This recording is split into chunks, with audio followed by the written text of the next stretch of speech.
Hey everybody, welcome back to iPhone Bloke, the tech tuber where we help quality people to pick up quality products. So in today's video presentation, I want to talk about one of those outstanding features which we all have been looking forward to know in our beloved iPhone. So let's get started.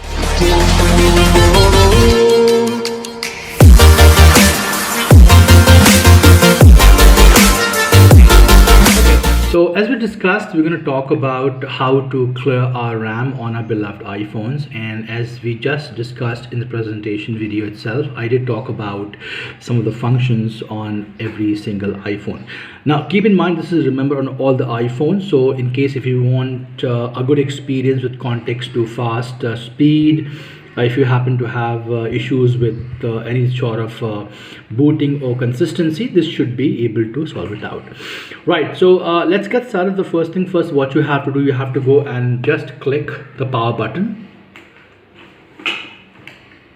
So once you click a power button, you get option to slide to power off. Now once you have option to slide to power off, what you have to do, you just have to go and click the Touch ID and keep it for some time.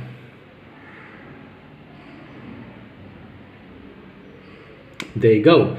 Now your phone has been rebooted. Your phone has been given a new look with context to clearing all the files, phones and folders, and this will give you a very crisp experience in terms of the way it functions, the overall sharpness, connectivity and whatnot. So this is going to be a terrific advantage for all of us in case if you all are working and having a hard time in terms of maintaining an iPhone with so-called lag-free experience. Thank you so much for watching, and do subscribe and comment in case if you happen to like our entire iPhone tutorial videos. Till next time, take care.